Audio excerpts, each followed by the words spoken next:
Going live. I'm live. We're live. Okay. All right, we are live.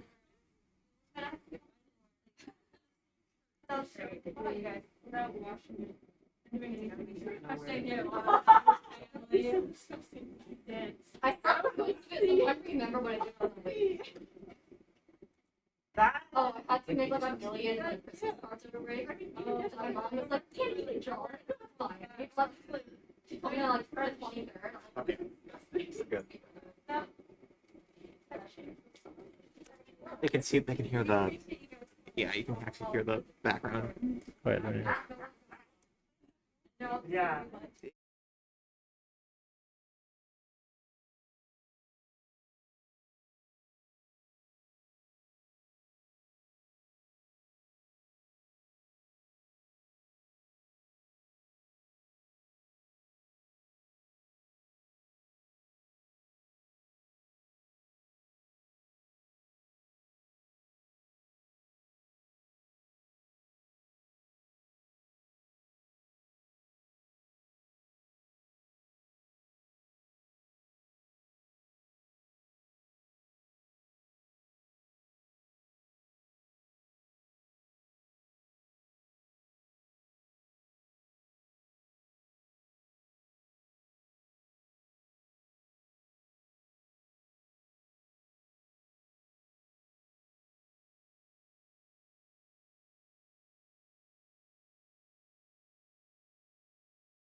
Okay. 1 more minute. Is it streaming now? Yes, it is streaming right now. Oh, okay. Hello to everyone who's watching right now. Well, should we start? Yeah, we can start. Okay, we're gonna get started. So, hello everybody. Thank you for coming to our 48-hour animation challenge for Drexel Animation Group. I'd like to give a round of applause to everyone who can come. Thank you for also those who are live streaming right now. We really appreciate that as well. And let's get started. So, first off, like I said, welcome. I can see some familiar faces. We have some returning members. We also have some PAFA students who are going to be participating as well. And I think we also have some other students here too. So this is going to be really great. Just as a quick rundown, Drexel Animation, we usually like to do some animation challenges. We did a 24-hour animation challenge 2 years ago prior to the pandemic, and that was really fun. And then during the pandemic, we hosted like smaller animation challenges. Usually, there's a given theme and there's an object that you have to include into your animation, and then you'll have to complete that animation within the hour that was given. So we have some examples that we'd like to show from our previous events. And hi, Sammy.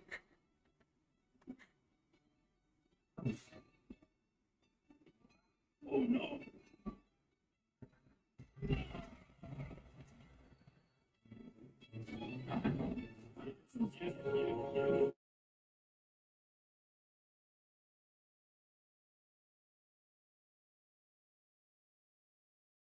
Hi, Del.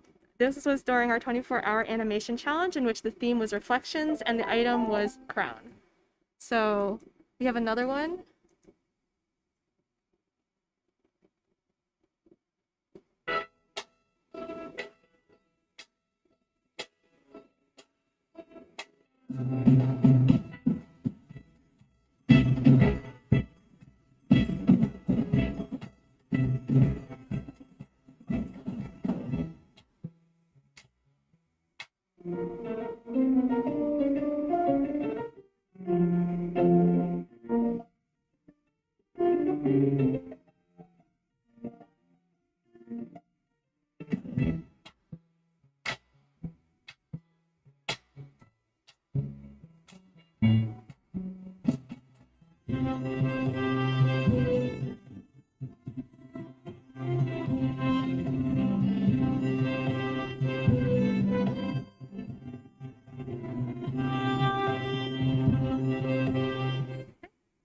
Question.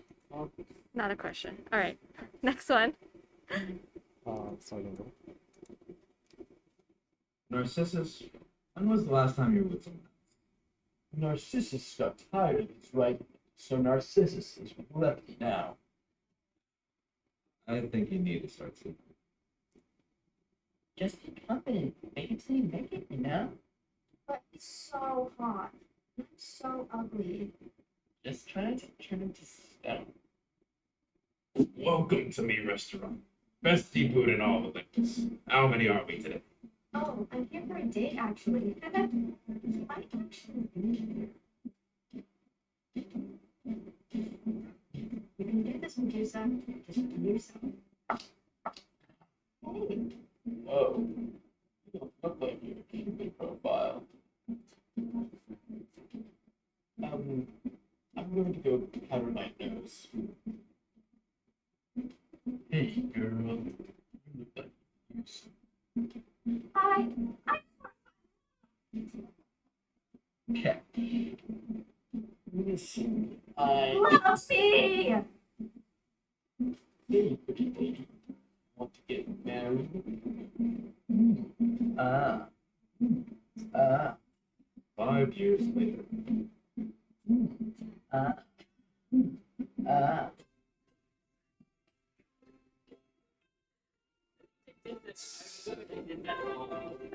Yeah.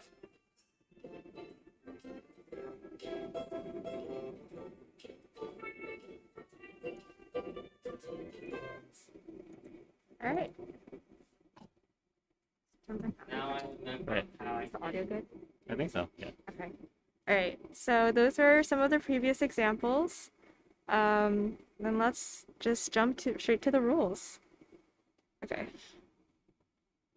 All right. So as mentioned before, we have a theme and a special item which will be announced during this challenge a little bit later. The animation must adhere to the given theme.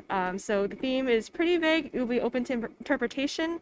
We'll have the animation must also incorporate the given item for also a noticeable amount of time. This means that it should be during your actual animation and not included as an afterthought. So if you have this during like the end credits and only during the end credits, this really won't count. The animation duration, we said must be at least 15 seconds, excluding the credits, and preferably no longer than 120 seconds, so 2 minutes. We recommend maybe 30 to 60 seconds for an appropriate length of the animation, but if you would like to do more than 120 seconds, just make sure you consult with one of the officers, either me, Emily, or Note, or any of the officers here. Probably should have done introductions, but we'll do that later. Additional guidelines to just keep in mind, because this is also an animation challenge and there's different types of animations, you can choose to do an animated loop, but just keep in mind to make sure your loop fits within the time frame, and then also that you'd able to have the loop repeat itself.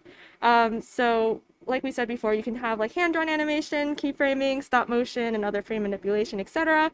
But just keep in mind that any usage of videography, puppetry, live performance, and such are allowed, but should not be the main medium for the challenge. And then finally, by submitting. So the challenge starts now during the opening event at 6 p.m. and ends on Sundays at 6 p.m. as well, where we'll have our closing and our final screening. Submissions will be due at 5 p.m., so we'll have an hour so you can compile everything together. Those submissions should ideally be submitted by 5 p.m. so they can be shown during the screening, but we'll have opening submissions to keep rolling till 11:59 p.m. Just keep in mind any submission after Sunday will not be accepted and counted for voting. And then if you have any additional questions or concerns, just make sure to reach out to the Animate officer, and then also use the help desk question channel for the 48-hour Discord. That will probably be our main primary source of communication, so just keep up. We'll probably use updates there as well. I think it'd probably be a good idea if I just did a quick introduction of myself, because I forgot to do that in the beginning. But I'm Emily. I'm the VP of Animate here. This is Note. Hi, my name is Note. I'm the president of Drexel Animation Group. We also have here today Austin, who's our treasurer, Kirsten, who's our event coordinator. We have Annie and Casey, who are also officers, Harry and Jay I think is also moderating the YouTube channel as well. So we will also have that also included into the Discord, so if you forget. All right, so before we jump into some more Q&As, I'd like to just cover some quick tips while we're taking part of this challenge. So obviously 48 hours, we have to think about scope. Because it's 48 hours, including the opening and closing event, we just advise that you use your time wisely. So make sure that you can plan accordingly, simplify your animation as needed, and just keep in mind whether you're working individually or as a group, how much you guys can do as a whole. So just keeping in mind of the overall scope would help make your workflow much easier. Oops, okay. I don't think this really needs to be said, but I think it's important just to say to make sure you sleep. Even though it's a 48-hour animation challenge, we do not endorse or encourage all-nighters. I know we're all animation students and we love all-nighters, but it's very important to make sure you get a well-rested sleep. So make sure you plan your schedule out so you can do that accordingly. With that being said, we also encourage you to eat. That's also very important to maintain your well-being. So make sure you take breaks, eat healthy food. Don't, order pizza for, the entire duration of the weekend and just eat only that. Plan yourself accordingly and make sure you nourish yourself. And then last but not least, last tip is to experiment. When we originally created the 48-hour animation challenge, one of the primary reasons we created it was to give people incentive to try something new and experiment with something they haven't done before. So use this opportunity to just try something that's maybe either out of your comfort zone, maybe something that you've been meaning to do for a while, play with design choices, workflows, animation techniques, etc. And just overall have fun with it. All right, so we're here for our theme. Drum roll, please. Our theme for today is escape. So, whether that means you have your character is escaping or has escaped or is looking for an escape, that is all open to interpretation.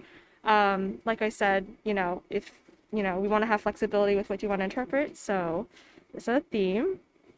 Now, our item is, drum roll please. Our item is plant.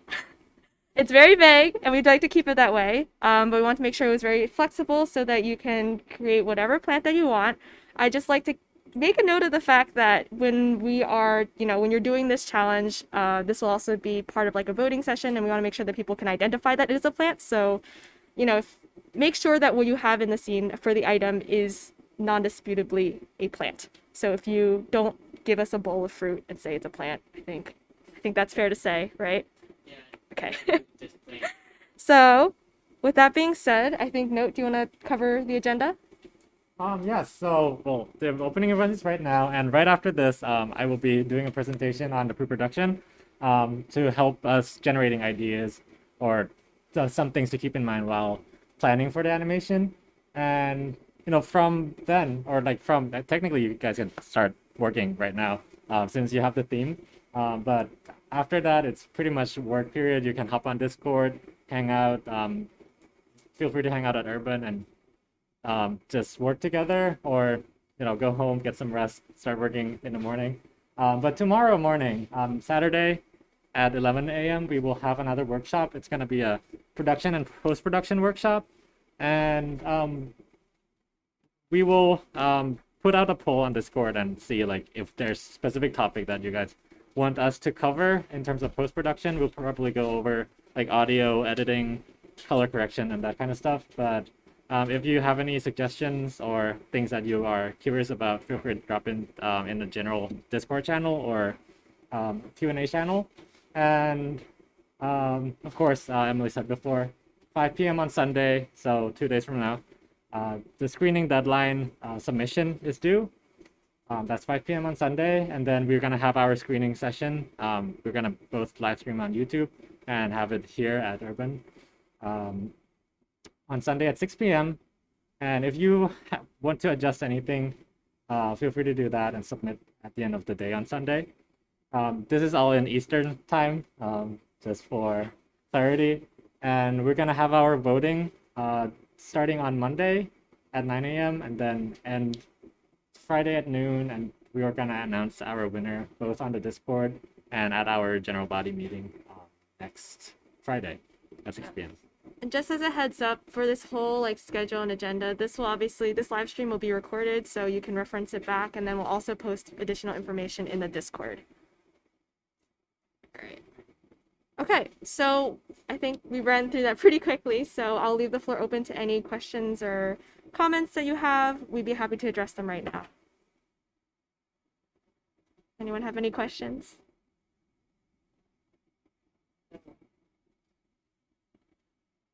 Do you use any type of animation software?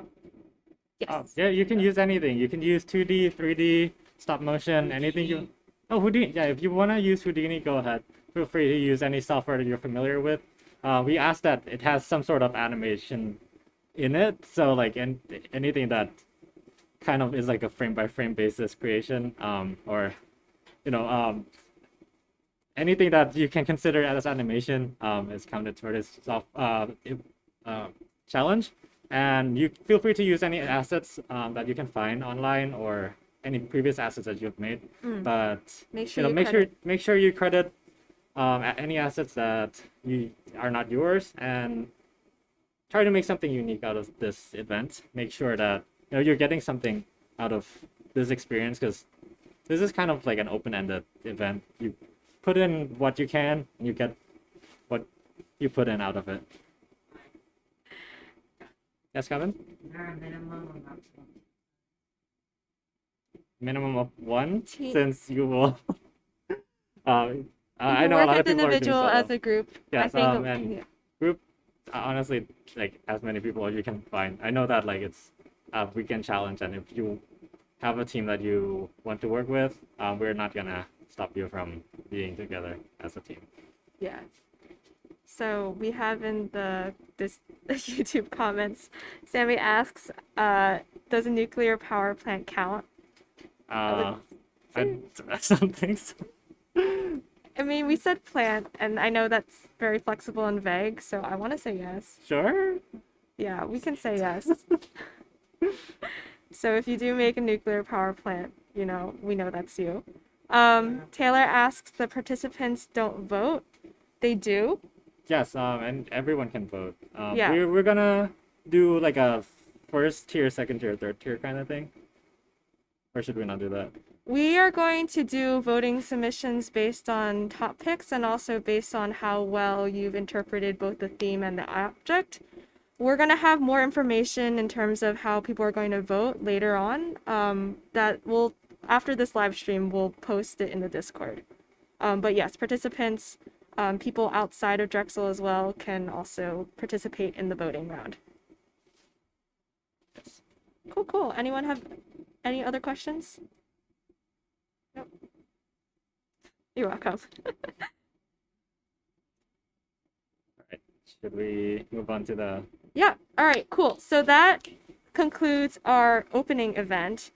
For those, well, first of all, I want to thank you for sticking around. Feel free to stick around. Note's going to do the pre-production presentation next. And then, yeah, we'll just leave it open. And if you need to leave, feel free to leave as well. So thank you, whoever is also live streaming. I will leave it to Note. Gonna full screen that. And yes, all right. Pre-production workshop. Okay, thank you everyone for staying on. If you have to go at any point, feel free to. I made way too many slides. I'm gonna try my best to not drag it on way too long. But yeah, if you have a sketchbook or any device that you can sketch on or ideate on, if you have a notepad on your phone and you want to like type out stories, ideas, and stuff, feel free to do that. And it's encouraged because I'm gonna talk for like about an hour, hopefully less. But yeah, do whatever you need to, and in order to get your ideas rolling. So yes, like Emily said earlier, make sure you consider your scope during this pre-production phase. You want to know what you're gonna make, and you want to make sure that you can achieve it by the end of the 48-hour period. And you don't want to overscope something and not be able to finish it, and submit something that's half-baked and you might not be so proud of. So make sure you think about how big are you gonna make this animation, and you might not even have the full 48 hours to dedicate to this. I know everyone has homework and other obligations, so if you can't make time for the whole 48 hours, think about how much time you have this weekend and consider that when you plan for your animation. So yeah, think about what you want to accomplish out of this challenge, because this is the time for you to create, and I want to make sure that you get the most out of it. So think about what you can do in 2 days, what you might want to get out of it. Do you want to create a story-based animation, or do you want to make something experimental? You could do a tech demo. I know Blender just came out with geometry nodes and stuff. So like, if you want to play around with that, you can do something experiment. Doesn't have to be story. Do you want to play around with characters? Do you want to work on your character design skills or any environment designs? Or do you want to focus on a particular animation technique that you haven't tried before, or just creating a story? So yeah, it's open-ended. As long as you stick to the theme, then we're good. And yes, this is a pre-production workshop, so we should answer what is the pre-production phase of filmmaking or animation making. So basically, it's the stage where you figure out everything before the production starts. And one might ask, when does the production actually start? And I would say it's when the production starts, when you create anything that will go into the final animation. So the pre-production basically means that you're figuring out the story, you're figuring out the characters, you're doing sketches, figuring out like what is gonna happen in the final product, It's the stage that we figure that part out before we actually creating the actual piece, and it could overlap with the production process. You can work production and pre-production in parallel at different part of the film. And what does it include? So it includes story and world building. So coming up with ideas, coming up with the story, what is going to happen in the animation, or I mean, if it's conceptual, then it could be non-story, kind of like what are you gonna tell through this animated media. And it includes design process, so any visual directions, like what kind of medium are you using? Are you using 2D, 3D? Are you making a stylized, or are you making something more realistic? So you think about the stylization of what you're making a mood board out of it. There's one way of going about that. So like compiling references of this is kind of the direction that you want your animation to be. There's also character design, environment design, prop designs, anything that's going to be showing up in an animation. And if you want to add more emphasis on the character or the environment or something that would make it unique to your animation. And design also includes the color script and the mood, like how is this setup gonna look in your scenes. And I'm gonna go over these in more details in the later slides as well. Pre-production also includes storyboard and animatic. So basically setting up like this sort of what is the sequence gonna play out and figuring that part out before actually making it. And the last, and I want to really stress this part out because it's very important to know what you're doing. So pipeline is part of the pre-production process where you basically figure out how to get from the idea to the final product and figure out like, okay, we're gonna use this software, we're gonna use this technique. Do you know how to use that software? How do you use it? How do you make it the most efficient to create a final product in a reasonable amount of time? And that requires some research and testing out tools and technique. Or if you already know what you're doing, then you already have that pipeline figured out. Okay, yes. So yeah, I'm gonna go through the items on this slide one by one. I promise I'll do my best to condense it so it doesn't take too long. But the first thing you want to think about, and this is for people who are interested in making stories. Like I said, if you want to do like experimental animation, that's a whole different approach, and feel free to explore that on your own. But I'm gonna cover it for those who want to make some sort of a story. So in terms of coming up with ideas for stories, honestly, do what you care. Come up with story, make an animation of something you care about. If you don't care about it, then like, why are you making it in the first place? And if you're making it and you're not care about it, why would you expect someone else to care about it? So make sure you care about the story. The story should mean something to you and speak to you to a certain level. And yeah, in terms of like how you actually come up with ideas, there's a lot of ways to go about it, and I'm just gonna give you some examples of how you could come up with ideas. So there's 6 elements of fiction that you can think about. There's character, which is the characters in an animation. The plot, so what happens. It could be some sort of a conflict or anything that happens in an animation. There's the setting, which is the world building of it, like what time of the day is it? What is the location? What period of time? Is it modern day? Is it fictional? Is it fantasy? What else? Okay, what point of view is it being narrated from? So, who's telling the story? Is it some story that you're looking from the third person perspective, or is one of the characters gonna be talking to us through the story? And theme is the bigger meaning, the deeper meaning of the story.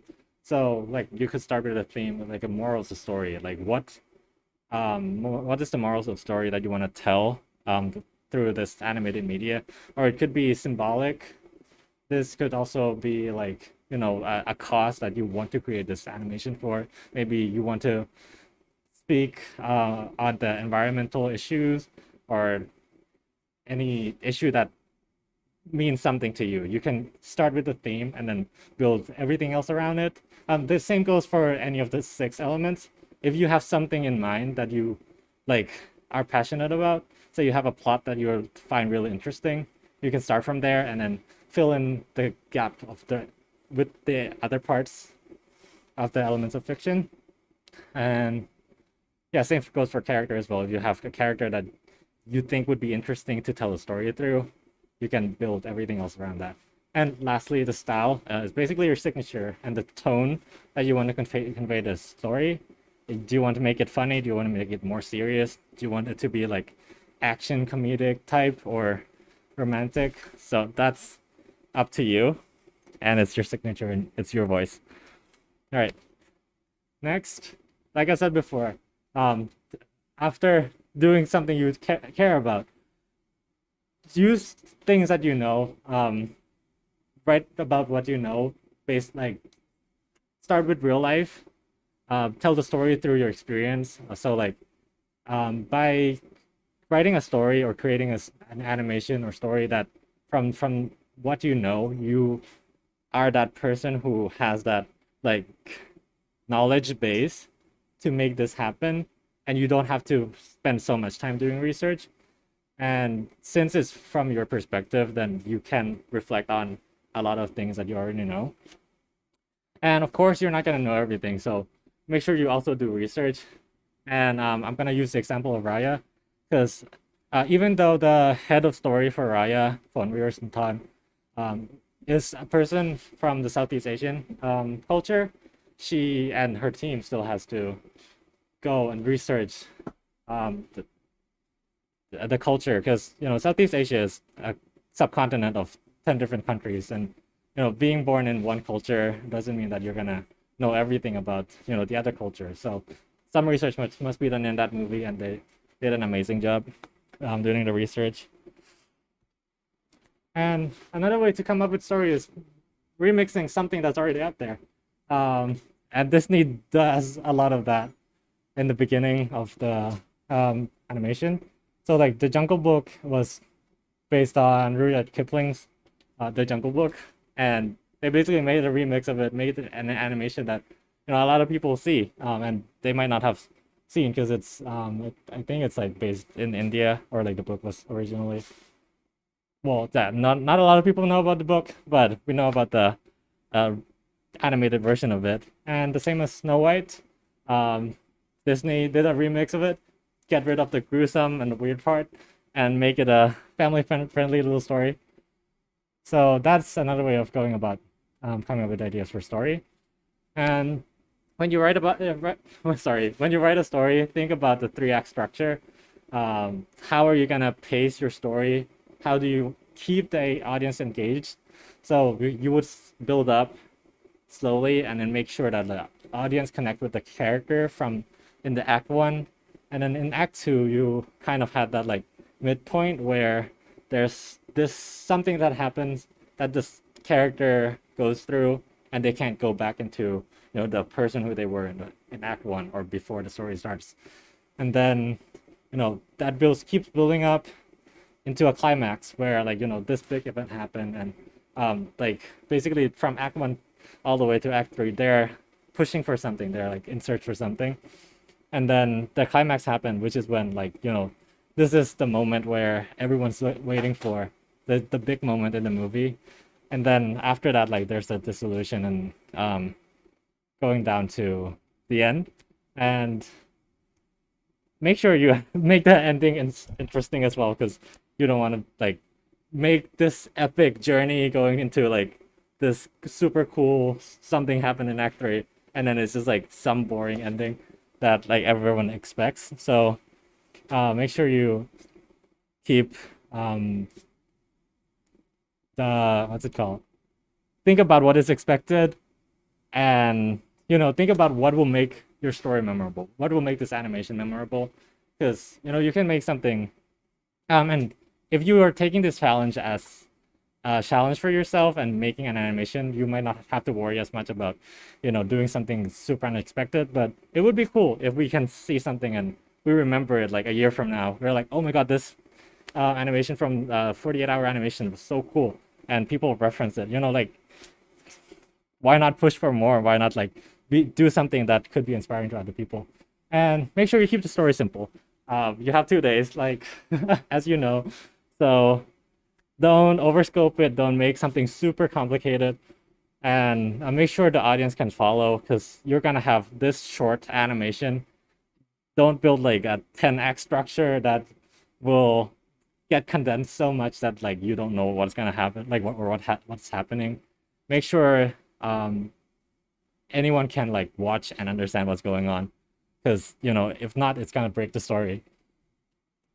So yeah, next part, visual designs. Yes.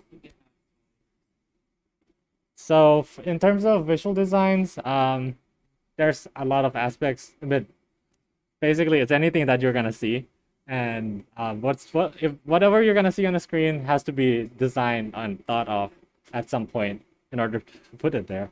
So this could be character design, environment design, prop design, graphic design, or motion design. If you're going with more experimental route, you might look into like how to make visually appealing graphics or like renders that work and be appealing without having the characters, environments, or props. So, think about things in terms of design. And yeah, I'm gonna talk about this character design first because that's what I'm most familiar with. And when you design characters, think about silhouette. Think about how this character can be recognized from afar. Because like when you talk to, or when you see someone like 100 feet away, it's this person because you've met them before and you kind of know their silhouette and you recognize them by the silhouette. You don't need to like be right in front of their face to recognize it's that person, but it's something about them that maybe it's the way they walk and like how tall they are, how like their stance and everything that goes into the silhouette. And next thing is shape language. So different shapes evoke certain emotions, and characters are built off complicated shapes. You can start off like with a simple shape like square, circles, or triangles, or any shape, but at the end of the day, it's a combination of all these different shapes that make the character unique and appealing. I'm gonna give you an example of the Incredibles. So like Mr. Incredible here, he is like this bulky and big guy, but if you break it down, you're gonna see a lot of these round circular shapes that gives that soft and mellow like fatherly figure, and that's part of the shape language design. Meanwhile, like Elastigirl here has more of like this confident pose, kind of slim because she stretches in the movie, and like the shape tells us what we can expect from the character. Violet has this sort of like hair covering her face, and this kind of like slouching, insecure pose. This also tells about the character that like she has this like personality that like she's hiding from people, and she does invisible in the movie. And Dash here, he runs really fast, so like the overall shape of him is pretty much like a triangle, which is this fierce and dangerous fast shape. And you can also think about things in terms of line of action. You can see that like Mr. Incredible here in this one, he looks kind of like mellow and maybe a little sad, not really enjoying his life. That kind of curve conveys through the line of action. And line of action also, it's everywhere. Like if you think about it, when you're sitting here right now, like there's a certain line that goes through your spine. If you puff your chest up, you feel more confident. And if you slouch down, you're more closed down, and there's that like energy of like being closed down. So think about like what kind of character, what energy does a character convey, and what is the line of action. And I'm gonna come back here. So like see the difference between Elastic Girl's curve with the chest going forward. So that line of action shows that she's confident, as opposed to like Violet here with like a more like curled in. And think about things in terms of forms, and you want to start with primary forms, which is the largest shape that you could think.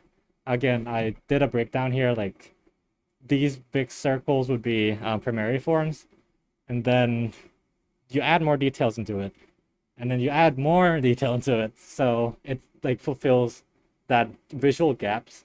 And when you do secondary and tertiary forms, make sure you don't overwhelm the viewer with all these like unnecessary information. If we come back here, Mr. Incredible basically has this primary forms of like large spheres, right? And the secondary form could be like kind of this subtle dips and arcs in his body.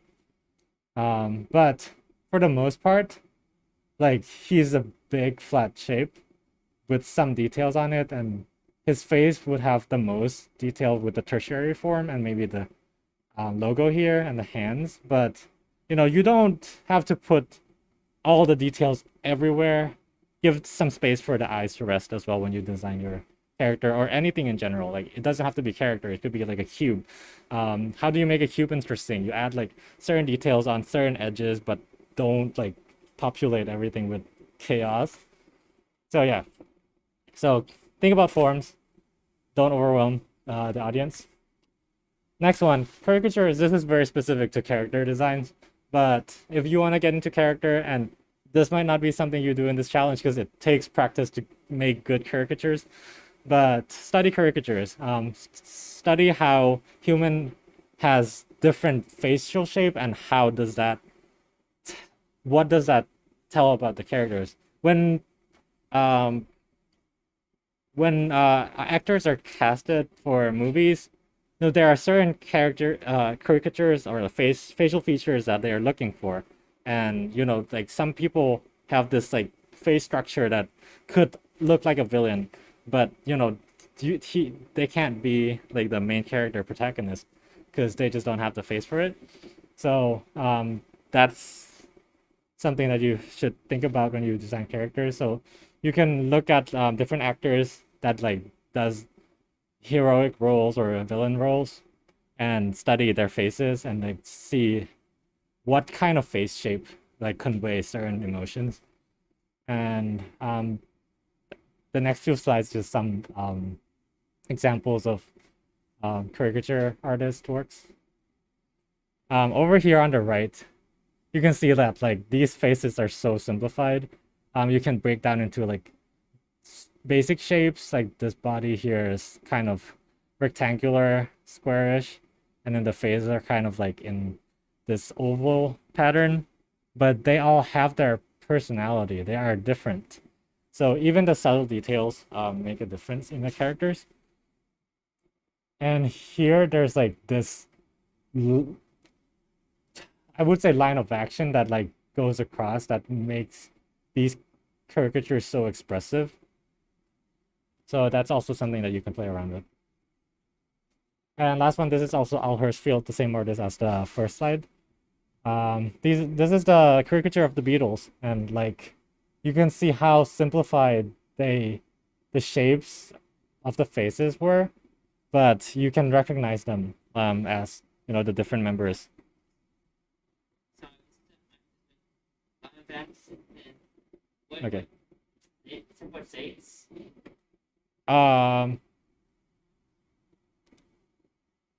Well, the video is recorded, and you can reference it, and if you have any questions, you can ask me after.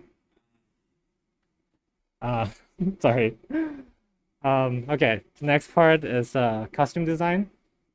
And I'm using Arcane as an example because this scene does the contrast really well. So like Vi here, like she came from this underground place where like the society is kind of like neglected. So she's wearing more of like this jacket, and it also like tells her history of like, what she has gone through, the growth she has gone through and everything. While Jace here is like kind of like member of the elite society, and like he's wearing this kind of more formal costume, and there's just this contrast of like the two of them. Well, and this scene they're working together. Sorry for the spoilers. So yeah, the costume does tell the story of this character, so think about that when you design your characters as well. Don't put on generic t-shirt and jeans unless that's what the character are gonna be wearing. Then like, if it makes sense, then it does make sense. Okay, next part is color design, and I'm gonna talk about character color design through like more of a light and color kind of approach, because like you can just what's it called, sorry, uh reference your like art textbook and like do the complementary color, triadic and analogous and all that. You can look that up, like color palettes and stuff. It's out there. You can use tools to pick up colors for you, but I want to note here that like light affects color, and think about that when you do your design. Like, what kind of mood, what kind of setting do you want the lightings to be? And even though the topic of these image is the same and they have the same color, Monet portrayed these different pictures at different times of days, and they look different. And it's not because he wanted to make a different painting with different colors. It's because the light actually affects the color. So think about that, and when you do your animation, you might have a night scene and a day scene, and those colors should look different and convey like, that it's a different time of day. So that's another thing to keep in mind when you design.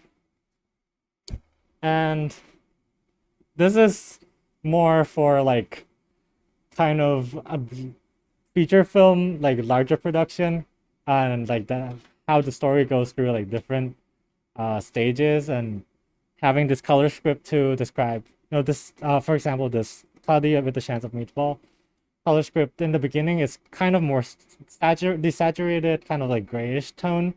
So it's like kind of that beginning where everything's kind of boring, not really like the main protagonist here was like doing the creation invention, but things are not really working out. It's kind of like, kind of stuck with this boring life that like, nothing's really working. And then introducing like the colors make the viewer just like feel like, oh my god, this is like so much is happening. A lot of cool like color palettes happening, and the contrast from like this gray to like bright colors will make the audience like, it basically would wow the audience, as opposed to, well, if there's like super saturated color from the beginning, there's not going to be that much contrast as you go along, so it's going to basically be the same color mood. So think about how different like color palettes would affect the feeling of the scene, and this can be done in pre-production and basically plan it all out, or you could also do it in post-production. Maybe you just like do the same color-ish, and then like at the end you color grade it differently. You desaturate the beginning, you pop up the color, maybe put some tint on the frames later on. So this could be in both pre and post-production, but it's good to think about like, what kind of mood is each scene gonna be. And yeah, make sure you keep in mind if a certain design is adding to the story, if it's fitting the world, if it's something that the character would do, like say clothing article, like would they actually wear that? Would they own certain things in their house? And like what kind of environment is the character in, and how does that affect the character? And say if it's some scary, uncomfortable place that the character's gonna be in, it could have like more sharp shapes that is intimidating. While if it's a place where the character feels more familiar, maybe there could be elements that you can match the character to. So like say the character has like brown glasses and consist of like circular shapes, maybe you could like play around with that element, have the environment have certain circular pattern that connects the character to the environment, and sketch a lot. Ideate. Don't stick with the first thing that you can think about. See what works and what doesn't, and see how you can push forward. I know we have limited time, but it's worth it to explore something and maybe coming up with something cooler. Next part is environment, and basically the main thing I want to talk about environment is space is three-dimensional. Don't think about things in terms of like flat 2D. Say like if you are designing a home or like a exterior of a house, you are not gonna put a house next to a tree and next to a fence. I mean, like that could make sense, but it's gonna feel very flat, and the character won't be able to interact as much with that setup. Think about how you could put things behind and in front of each other, put things in depth. So, for example, like if you have a tree, like maybe you could play around with like a character is like hiding behind a tree, and then another character is in front of a tree. So there's that dynamic between foreground and background elements. And composition and layout is also another thing you should think about. And I'll go over this a little more in storyboarding. But think about how to simplify the shape, and this goes back to the shape languages again. You can see this thing. This is a book by Marcos Mestre. It's called Framed Ink, and it's a really good book on composition. But basically, the illustration here is like the train with like super busy background. But you could simplify the shape into like this simple, light and dark. And you can think about a lot of things in this way. Like this picture here, there's like 3 characters that can be simplified in that. So if you want to come up with good compositions, think in terms of design.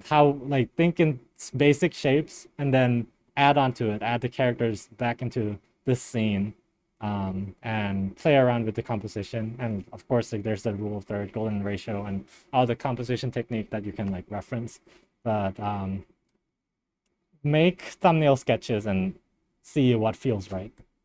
And I'm gonna talk about how important that is, because let's look at this beautiful image by Jason Scheer. It's has a lot of detail, but if you turn it into grayscale and blur it, you can still see the figure. And I want to emphasize how important that is, because if the character is a little bit shifted to the left and he's like right inside that dark area, you're not gonna know that like that's a character. It's just gonna blend in the background if you squint your eyes or like look at the image from like way afar.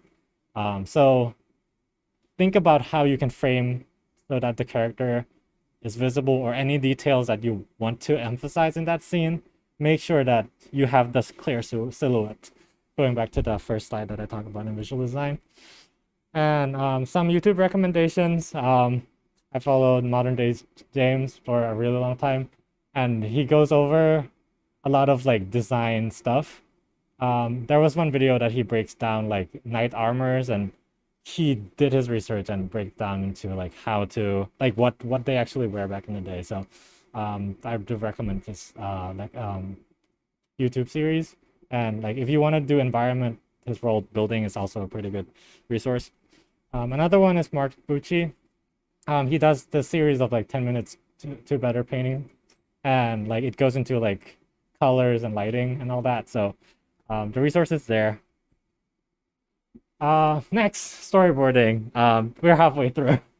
I'm gonna do my best to keep this concise as well. But what is the importance of storyboarding is basically you are creating this series of drawing to convey the story across without rendering every single frame and wasting all that time. It's a way to save production time, and basically, you can draw like 5 frames and look at them in sequence and see if this makes sense as a story. Or you can actually start animating doing that and waste like a couple hours and realize that this might not be the best way to approach it. So storyboarding is the process where you do a lot of sketch quickly, see if they make sense in sequence, and if they do, then you can use that as to the production process. But if not, sacrifice the idea. This doesn't work. Create a new set of story sequence and iterate a lot. When you storyboard, keep in mind composition, like I said earlier, and there's shot types and continuity that I will be talking about over the next few slides. So shot types, and actually this is the first 6 are camera movement, which is a little different than shot types.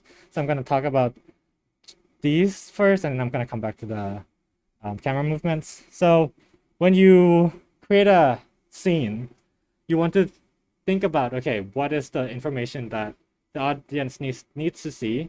And normally you want to start with an establishing shot right here. So basically, what is the setting? What town is this being, is everything happening in? So like you could have like an establishing shot of maybe a drone shot of the city overall. So like say, okay, this is happening in London, or this is happening in Philadelphia.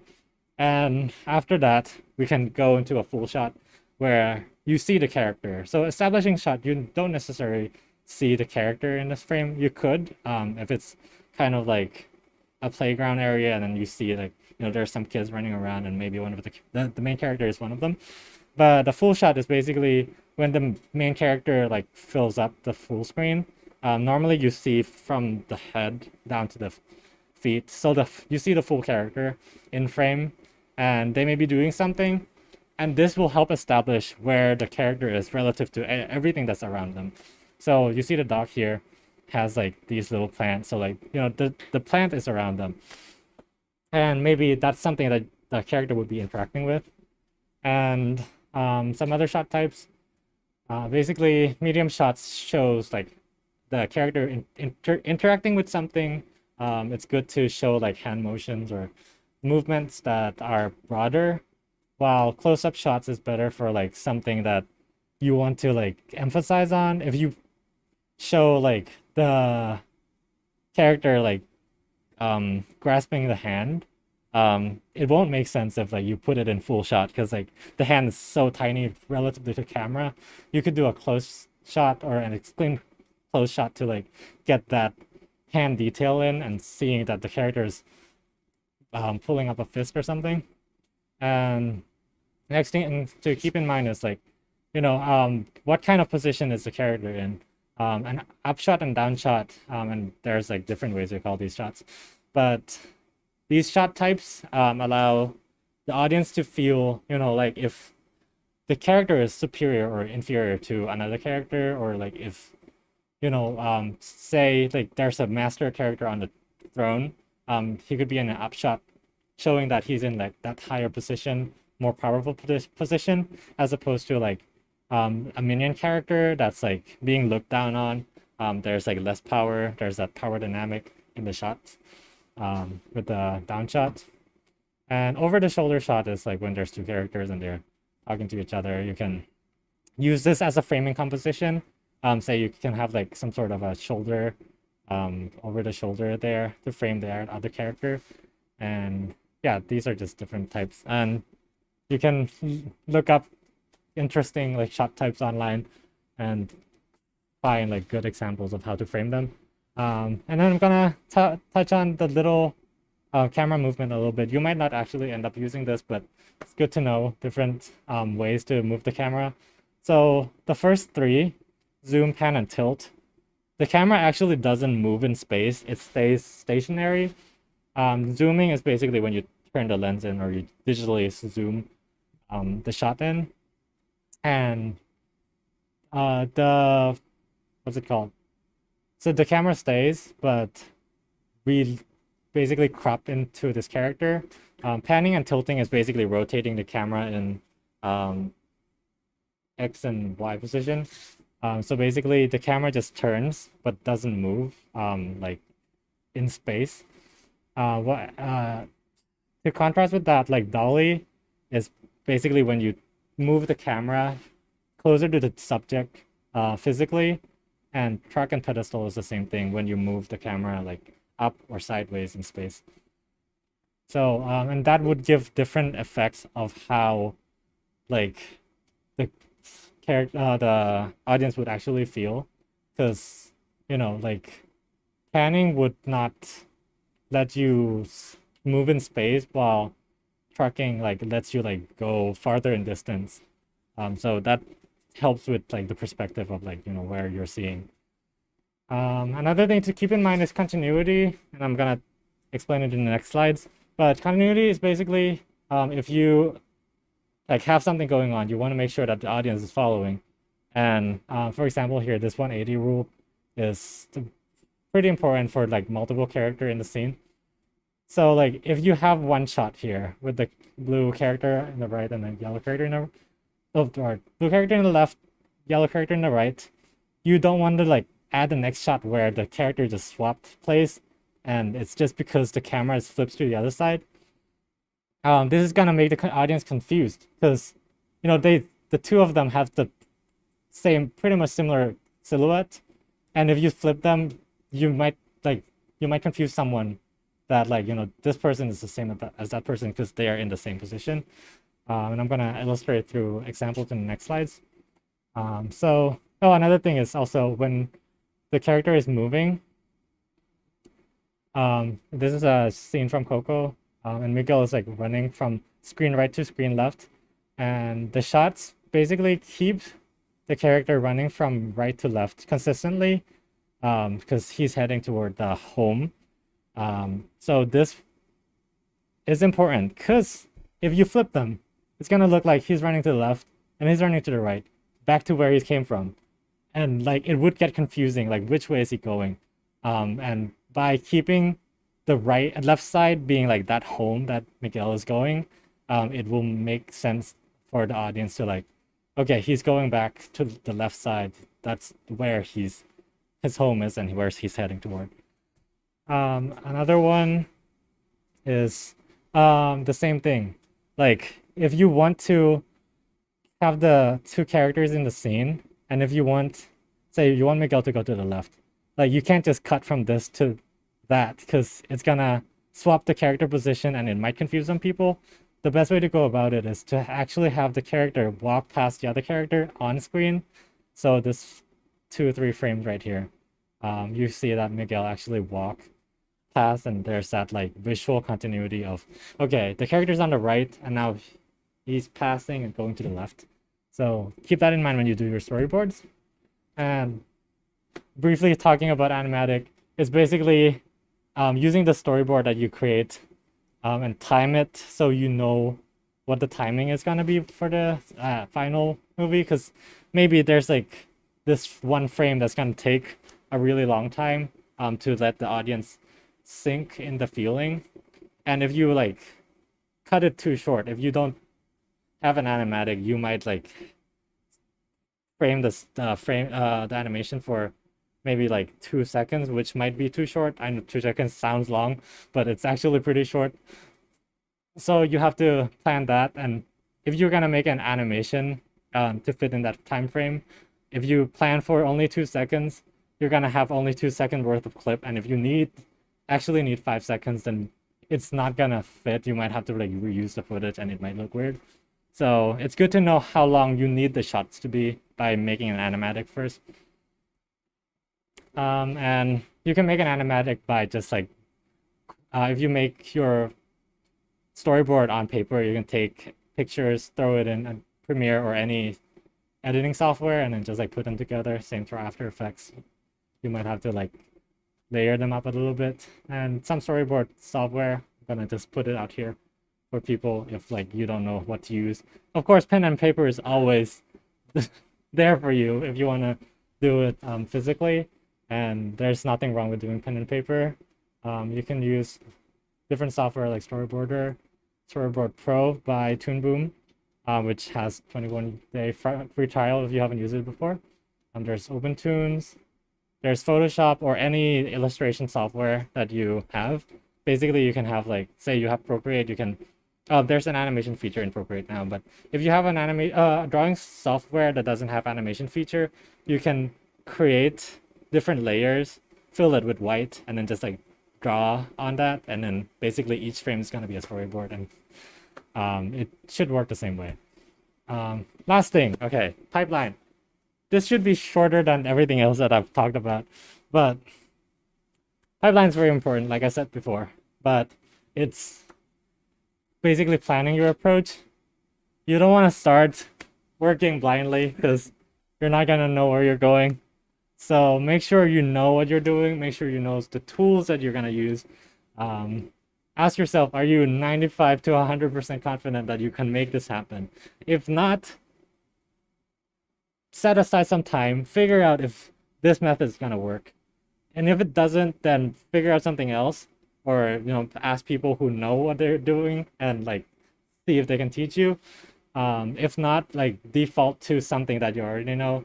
And like this challenge is for you to explore. So if you want to figure out the software, set some time for that, figure it out, and then use it in the pipeline. But if it doesn't work out, you learn something, and maybe you can use it to for a future animation project, or maybe it's not the tool for you. Another thing about pipeline is think about efficiency. Like, how can you make the process easier for you? Say that you have to do something over and over again. Is there a way to just like make a hotkey, click one button, and then it just does the same thing for you? That's part of like pipeline and tool creation. And you'll be iterating your pipeline a lot. Maybe you work on something with a certain pipeline, and then you figure this one new piece that's super cool, but you're not sure how to put it in the pipeline that you're doing right now. You can have that space to figure out if if this works with this current pipeline, or if this is something that you have to like create separately and like doesn't fit in the framework that you do. So the pipeline process goes through changes all the time. And yeah, examples. Just in general, I'm just gonna talk about like overall kind of like broader view, because everyone's gonna have their own process, and I don't know what you're actually gonna make. But for example, 2D, like you can figure out if you're gonna do hand-drawn frame by frame animation, or if you're gonna use a vector based animation, and that can go into like bone based rigging. And like they are totally different approach. And if you only know how to do it frame by frame, you can stick with frame by frame, and you can maybe like integrate tweening using like keyframing a little bit to your comfort. Or if you like want to explore the vector animation and it's the first time of you using that, figure that out in the beginning, and see if this works. And if it works, then you can use that in your pipeline. If it's not, then maybe there's another time for you to learn that more in depth and then use it later on. And yeah, think about the whole pipeline, not just like when you create the animation. How are you going to edit? How are you going to put everything in together? Make sure you know like what software that you're going to need by the end. And yeah, think about post-production as well. Like, how are you going to edit it? How are you going to put visual effects? How are you going to put audio and all of that? For 3D, it's a more tedious process. You have to think about, all the 3D models. Are you modeling it yourself? What software are you going to use to model it? Or are you going to use some sort of a procedural creation tool? Maybe use like Character Creator or MetaHumans to start off with, or finding assets online. And after that, you're going to have to rig it to make the character moves. Or you could just use the default like transform tools, parenting in your 3D animation software of choice, and not have to rig. That's one approach. Or you can use an auto rig on Mixamo or any tools that you can find, or rig it yourself from scratch, and that will take time. So think about how long each of this process will take, and set aside some time. Okay, I'm gonna have this amount of time to like work on a model, and this amount of time to rig and all of that. So any step that is gonna take too long, you might have to simplify. You might have to cut certain parts out, and you only have 2 days to work on this, so you can't do everything. And like 3D pipeline is like super long, so you might not be able to accomplish as much as you hope to in the beginning. So think about how long every step is going to take. And rendering is also another thing that's going to take you a lot of time. So plan for that in advance. Do like test renders and see how long is it going to take. And if it's going to take too long, maybe do a different shader. Maybe do some like flat shader will take significantly less time.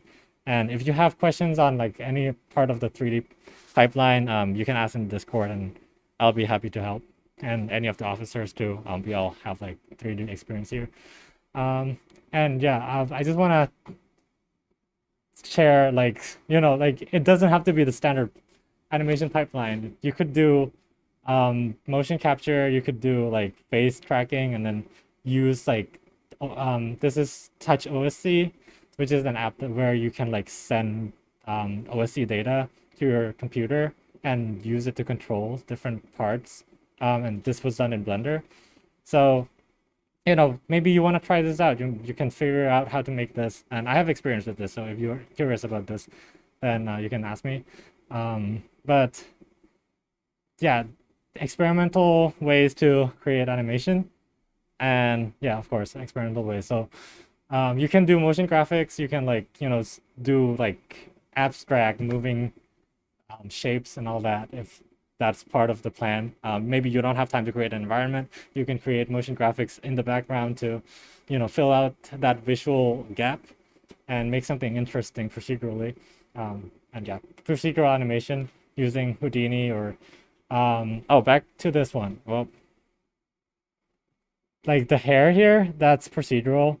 Basically, you can like set up some sort of like ways to automate that secondary animation so you don't have to hand animate everything yourself, and that's going to save you time. So think about that too, like how can you make something simpler and reduce the time you have to actually animate. And of course there's stop motion animation cutout that you can also do, so you can mix that digital and physical aspects of animation creation.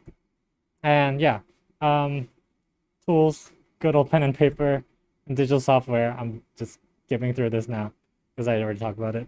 And collaborative tools, if you are working on a team, I recommend like maybe do a sketch session together on Magma Studio or agi.io.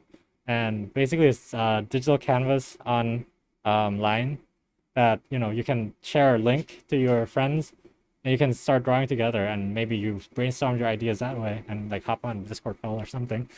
And another thing is Sync Sketch. Sync Sketch is more of an annotation platform. So like if you have some sort of animation that's like done and you have one critique, you can like upload to Sync Sketch, share the link, and then you can actually like annotate frame by frame. And there's like onion skinning tool to like actually annotate with animation on it. So it's a super neat tool. A few of you can hop on the call together, work on Sync Sketch, and like do critiques on a certain animation. Or maybe you can use this to like plan out different frames as well, because you can like kind of make a rough version of 2D animation out there. So the tools are there. If it fits your workflow, go ahead. If it's not, it's there. So yeah, thank you so much for listening through almost an hour worth of animation of talk. Do you have any questions?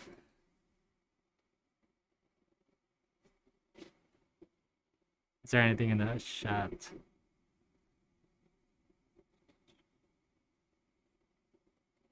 Okay, no, nothing in the chat, and seems like there's no question in the room.